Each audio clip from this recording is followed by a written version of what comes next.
আসসালামু আলাইকুম everyone, I hope সবাই অনেক ভালো আছেন। আজকে আমাদের প্রথম রমজানের ইফতার আইটেম কি কি ছিল, আর আমি একা বাসায় ইফতার করেছি তাই বেশি কিছু করিনি।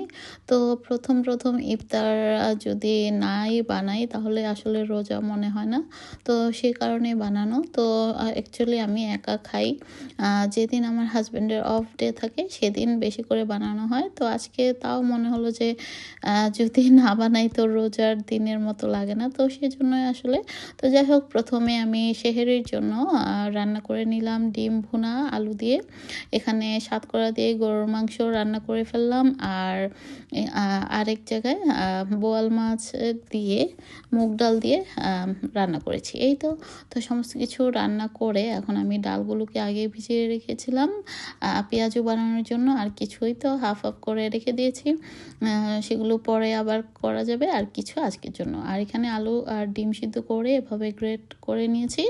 আর এই তো এখানে পেঁয়াজুর জন্য পেঁয়াজুর মানে ডাল বাটা এবং সমস্ত কিছু কেটে রেডি করে নিয়েছি। অন্য পাশে ভেষনের জন্য আলাদাভাবে বাটিতে নিয়ে নিচ্ছি। আর এই তো গ্রিন মানে পেস্টটা আমি রান্না করবো, বা ছোলা, যেটা আমরা সাদা ছোলাটাই খেয়ে থাকি এখানে।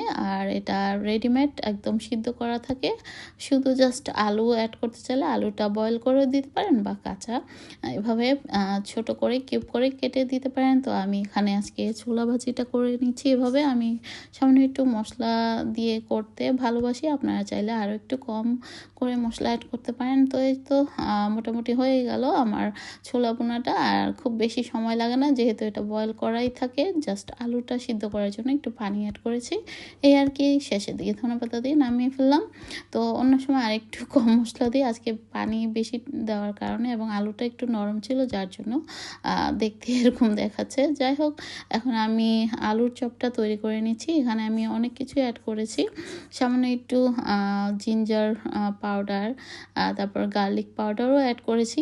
জানি সচরাচর এটা দেওয়া হয় না, তো আজকে একটু মন চাইলেও একটু দিই। তো খেতে কিন্তু বেশ ভালোই হয়েছে। তো এখানে আমি পেঁয়াজ কুচি, কাঁচামরিচ কুচি, চিলি ফ্লেক্সও অ্যাড করেছি, আর সয়াবিন তেল সামান্য একটু অ্যাড করেছি। আর এই তো লবণ দিয়ে এটাকে ভালো মতো মেখে নিলাম। কাঁচামরিচ ধনেপাতা তো ছিলই।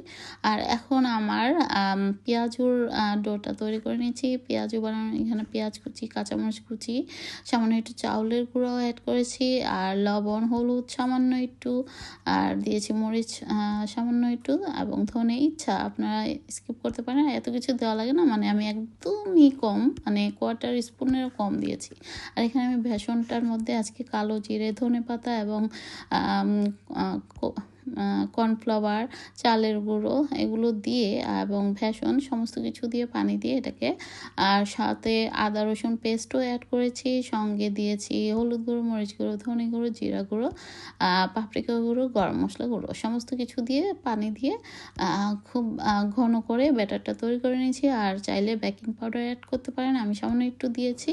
তো যাই হোক, আমি যেহেতু একা খাবো তাই কম করে ভাজছি আজকে। তো পেঁয়াজুটা এবং এর আগে আমি অন্য যে ইয়েগুলো ভেজেছি, মানে পিঠা ভেজে নিয়েছি, সমুচাও ভেজে নিয়েছি, তারপর আমি একে একে চপ এবং পেঁয়াজগুলো ভেজে নিলাম। আর এই যে দেখতে পাচ্ছেন, এখন আমি বিটরুট এবং আমলকি বা আমলার যে পাউডার তৈরি করেছিলাম কয়েকদিন আগে দেখিয়েছি, তো সেটারই একটা জুস তৈরি করেছি। তো সেটার সঙ্গে আমি কিছুটা তোকমা দানাও অ্যাড করেছি। আমি কিন্তু কোনো চিনি অ্যাড করিনি, আপনারা চাইলে চিনিটা অ্যাড করতে পারেন। তো এই তো আমার আজকের ইফতার, সঙ্গে ছিল সালাদ কিউব করে কাটা। তো আমার আজকের ইফতার আইটেম আপনাদের কেমন লেগেছে অবশ্যই কমেন্টস করে জানাবেন। আর ফল ফ্রুটের মধ্যে ছিল বাসায় পেয়ারা এবং খেজুর, অরেঞ্জ, আর এই তো সমস্ত কিছু প্লেটে সাজিয়ে নিচ্ছি। আর মুড়ি তো থাকবেই, মুড়ি আমার চানা বুট দিয়ে খেতে খুবই ভালো লাগে। তো এই তো আমার আজকের ইফতার এবং সেহরির আইটেম তো দেখিয়ে দিলাম। তো কেমন হয়েছে অবশ্যই কমেন্টস করে জানাবেন। আর জিলিপি, যেহেতু আমার ডায়াবেটিক তাই আমি মিষ্টি আইটেমগুলো অ্যাভয়েড করার চেষ্টা করি। তো এই তো খেতে বসে গেলাম, সবগুলোই মাশাআল্লাহ খুব সুস্বাদু হয়েছে। আর আমি এভাবে মেখে খেতে খুব পছন্দ করি। আপনারা আমার মতো কে কে এভাবে খেয়ে থাকেন ইফতার আইটেম কমেন্টস করে জানাবেন। তো আজ এ পর্যন্তই, সবাই ভালো থাকবেন, আমাদের জন্য দোয়া করবেন, আর আপনাদের জন্য রইল অনেক দোয়া। আল্লাহ হাফেজ। Thank you for watching.